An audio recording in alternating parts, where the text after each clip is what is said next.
Yummy, yummy.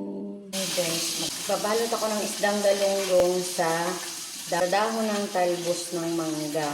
Ibabalot ko at aking igaganga. Tawag sa Quezon ay ipitigang. Puputulin muna natin ay niya bago ibabalot natin sa dahon ang isdang galunggong. Masarap itong ibalot sa dahon ng mangga dahil lasa yung asin ng dahon. Try nyo guys, sa mga hindi pa nakakatikim ng ginanga na binalot sa dahon ng mangga. Napakasarap nito. Ayun guys, magandang pagkakabalot. Nilagyan ko ng bawang at paminta. Tapos lalagyan natin ng olive oil.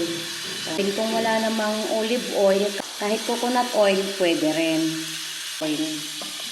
Kunti lang guys ang ilalagay para masarap siya. Lalagyan natin ng kaunting water. Thank you guys for watching. See you for more.